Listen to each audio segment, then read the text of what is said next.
Greetings, Math 111. This is section 6.3. So this is the last new material that will be on exam 2. So we have been talking about discrete variables. So I have 1 student, 2 student, 3 student. I have 1 glass of lemonade that I sold, or 2 glasses of lemonade, or 3.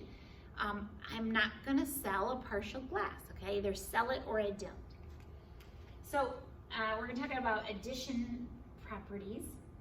We're gonna talk about histograms, which you already know how to do, compute mu and sigma for binomial distribution, and figure out the number of trials to give a certain level of success, all right?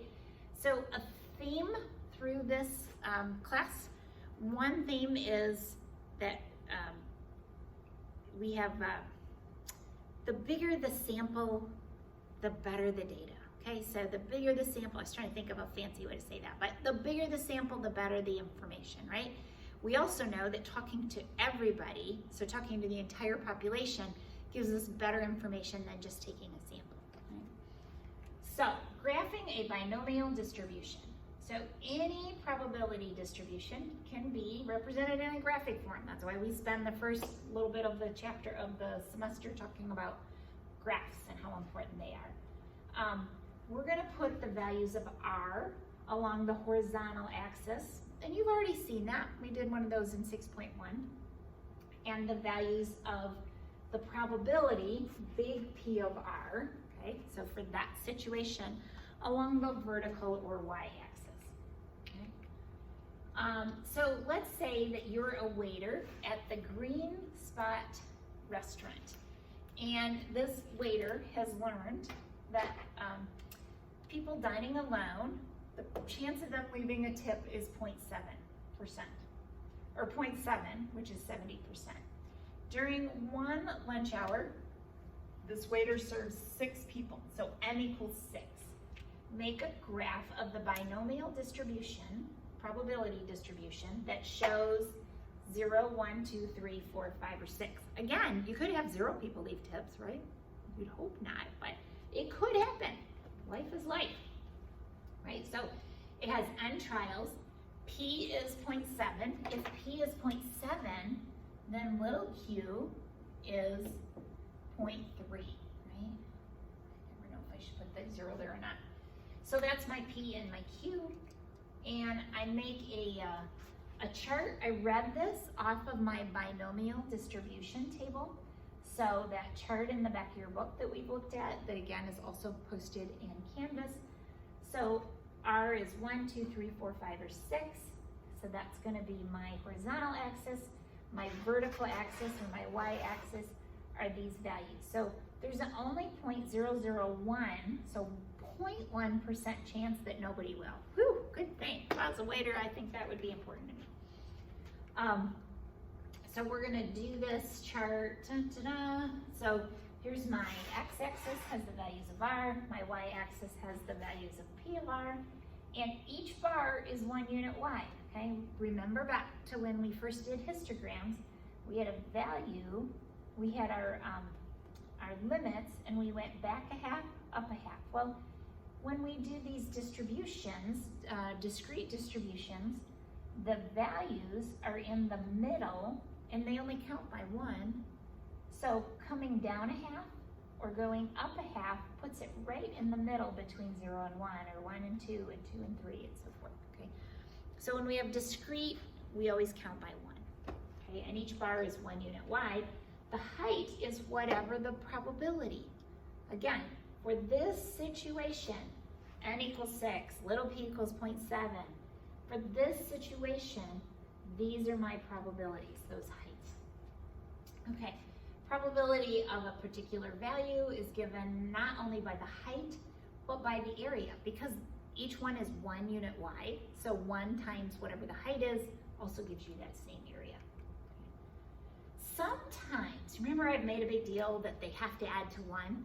Sometimes what you'll notice on our probability distribution chart is that these might not add to 1.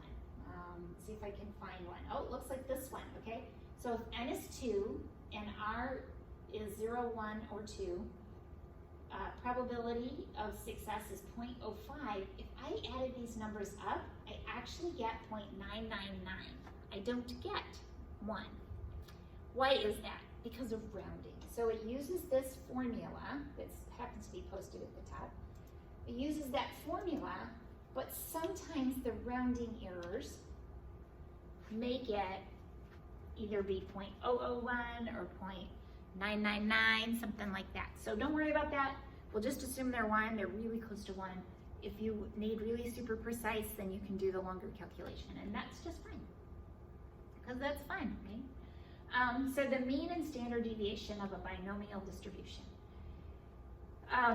So the balance point, or the mean, is, we also call that the expected value, and it's the measure of the spread that's most commonly used, is called standard deviation, or sigma, all right?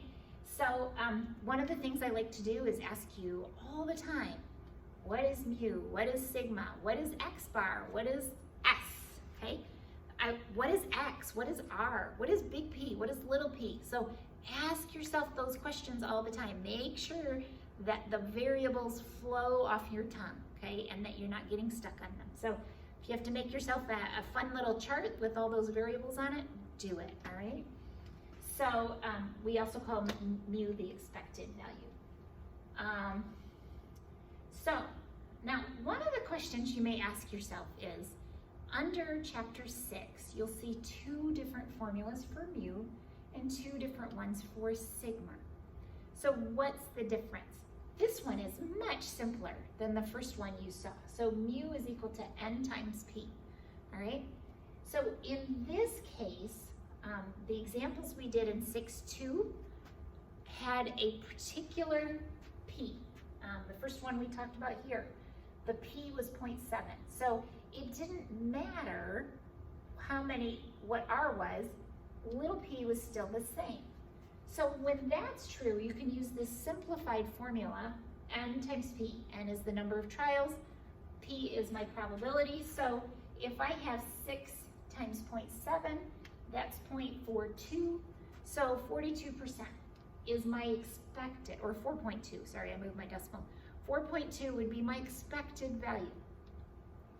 If each value of r, like in the boredom test, has a different value because we actually recorded what people got on their test, on their boredom test, each of those, then you have to use that first formula we learned in chapter 6 that says the sum of the x's times the p of x's, okay? So you had to take x times p of x, multiply those together for each value of x, then add them up, okay? So that's the difference.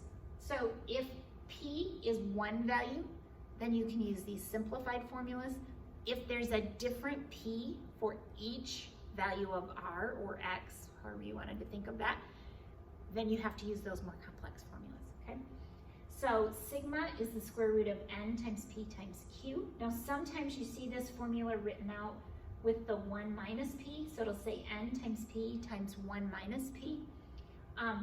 Please try to do this all at one time on your calculator. Don't do this round and then take the square root. Don't do that. You literally will do square root. On my calculator, it's second, then the x squared button, and it'll pop up a parentheses for you. Do n times p.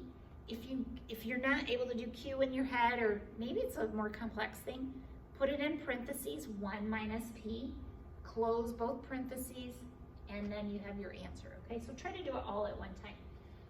Just a reminder, r is the random variable representing the number of successes, n is the number of trials, p is this historical probability, little p, q is the probability of failure. So let's come back to the waiter and lone diners at this Green Spot restaurant. It sounds fancy to me, I tell you. So n equals 6, p equals 0.7, q equals 0.3. So that was information from 6.2. So for this binomial distribution, my mu is n times p. So what was n? N was 6, p was 0.7. 4.2 people are gonna leave a tip. So 4, maybe 5, maybe a way to say that, we'll leave a tip. So that's the balance point. What's my standard deviation? I do 6 times 0.7 times 0.3. Again, on my calculator, I want to do second square root in parentheses. It'll be 6 times 0.7 times 0.3. Close that parentheses, hit your enter button. So about 1.12. So we can think of that as a plus minus. We'll do more of that in chapter 7. All right, you guys have a great day. That was a fairly short lecture.